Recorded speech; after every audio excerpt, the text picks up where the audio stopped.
zer da Arrastalo? Arrastalo elkartea da gaixo psikikoen elkartea. Gaur da eguna, badugun traktore bat konfundin bitartez lortu duguna, lursail eremuak handitu egin ditugunak, ditugu 20.000 metro karratuko baratzak eta 10.000 metro karratuko lursaila sagarrak landatua ditugunak. Bertan ekoizten duzuen produktu guztiekin gero zer egiten duzu? Daukagu kontsumo talde bat, Oiartzungo plazan egiten dugu banaketa astelehen arratsaldero. Horrez gain, badaukagu hemen herrian Labor izeneko denda bat, eta horrela ere saltzen dugu.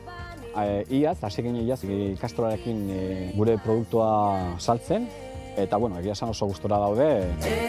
Zenbat langileren artean eramaten duzue lursail hau eta gainontzeko? Momentu honetan gaude 4 langile eta ni.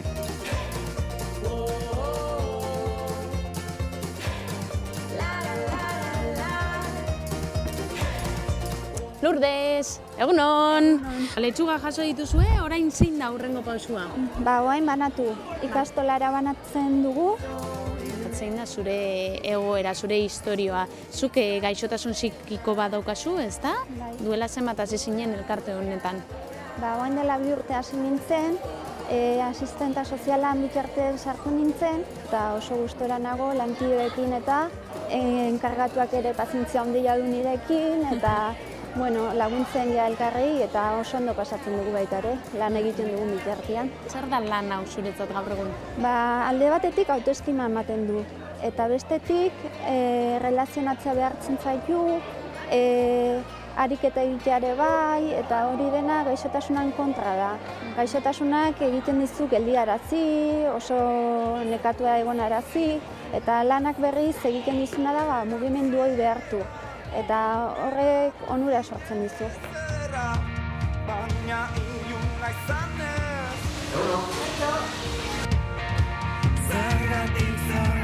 Duela zenbat zabiltzate lanean Arrastalo elkartearekin?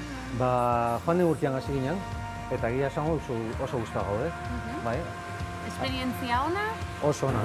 Astian behin edo ekartzen dizkigute produktuak, eta baratzatikan atera berriak, kilometro zero, produktu ekologikoa, sabora eletikan kristona, eta zer gehiago, Neskak, mi esker, eskerrik asko, segi horrela, plazer bat izan da.